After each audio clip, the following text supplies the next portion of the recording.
Assalamualaikum warahmatullahi wabarakatuh. Kali ini kita akan belajar tentang bagian-bagian tumbuhan. Sebelum itu, tahukah kalian apa saja bagian-bagian tumbuhan itu? Bismillah bantu ya untuk menyebutkan bagian-bagian tumbuhan apa saja. Yang pertama ada akar, yang kedua ada daun, yang ketiga ada batang, dan yang keempat ada bunga, buah, dan biji. Yang pertama tadi ada akar. Akar merupakan bagian tumbuhan yang tumbuh di dalam tanah. Secara umum, jenis-jenis akar dibedakan menjadi dua, yaitu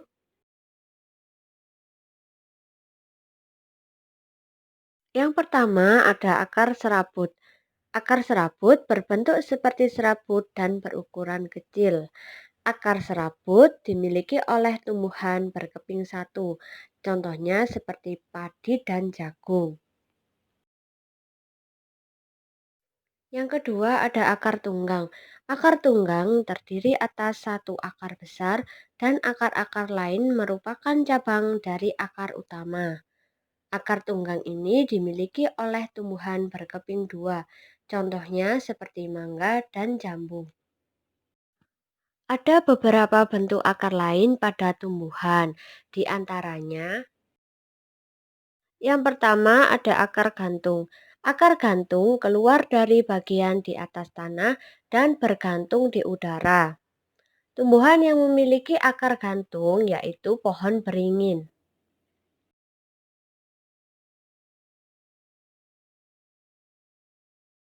Kemudian yang kedua ada akar napas. Akar napas muncul ke permukaan tanah untuk masuk ke udara. Contoh tumbuhan yang memiliki akar napas yaitu pohon bakau jenis api-api.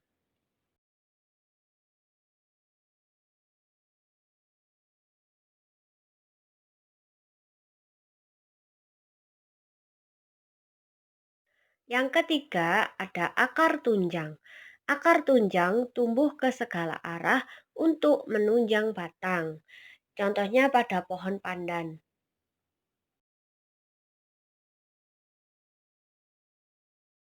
Kemudian ada fungsi-fungsi akar. Yang pertama, fungsi akar menyerap air dan zat hara dari dalam tanah. Yang kedua, menguatkan berdirinya tumbuhan pada tempat tumbuhnya. Dan yang ketiga, menyimpan cadangan makanan. Tumbuhan yang menyimpan cadangan makanan pada akar antara lain kentang, wortel, dan sebagainya.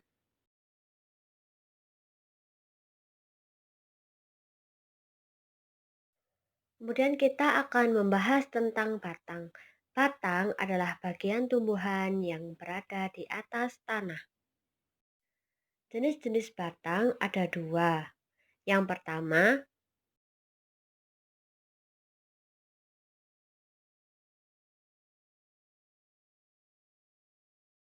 ada batang basah. Batang basah mengandung banyak air dan udara.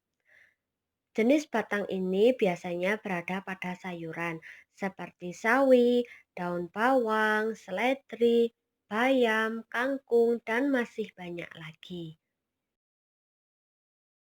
Kemudian ada batang berkayu. Batang berkayu memiliki kandungan air dan udara lebih sedikit dibanding dengan batang basah. Tumbuhan yang memiliki batang berkayu antara lain mangga, jambu, pohon jati, dan masih banyak lagi.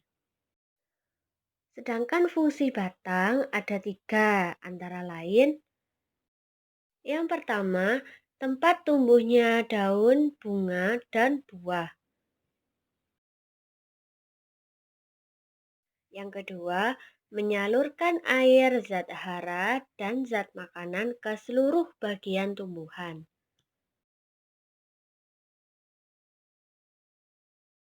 Dan yang ketiga, tempat menyimpan cadangan makanan. Tumbuhan yang menyimpan cadangan makanan pada batang yaitu tebu.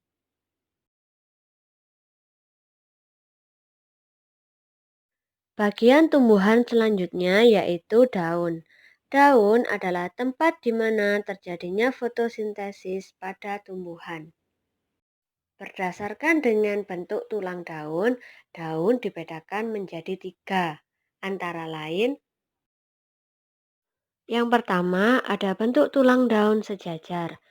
Tumbuhan yang memiliki tulang daun sejajar yaitu padi, pandan, dan daun kelapa. Kemudian ada bentuk tulang daun menjari. Tumbuhan yang memiliki bentuk tulang daun menjari antara lain singkong dan pepaya.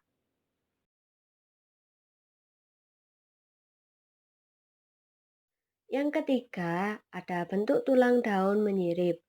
Tumbuhan yang memiliki tulang daun menyirip yaitu jambu. Ada beberapa fungsi daun, antara lain yang pertama, tempat terjadinya fotosintesis. Fotosintesis adalah proses pembuatan makanan pada tumbuhan dengan bantuan energi cahaya matahari. Selain itu, daun juga sebagai tempat terjadinya penguapan air. Daun sebagai alat pernafasan pada tumbuhan, yang disebut juga dengan stomata. Bagian tumbuhan yang terakhir adalah bunga, buah, dan biji. Bagian-bagian bunga. Bunga memiliki beberapa bagian yaitu mahkota, kepala putih, tangkai putih, kelopak, dasar bunga, tangkai bunga, benang sari, dan bakal buah. Kemudian yang kedua ada akar napas. Akar napas muncul ke permukaan tanah untuk masuk ke udara. Kemudian yang terakhir ada buah dan biji. Buah dan biji merupakan hasil dari perkembangan bunga. Putik yang telah diserbuki oleh benang sari akan tumbuh menjadi biji. Kemudian biji dilindungi oleh daging buah. Buah dari setiap tumbuhan memiliki bentuk yang beragam. Terima kasih teman-teman sudah menyimak video kali ini. Semoga bermanfaat. Assalamualaikum warahmatullahi wabarakatuh.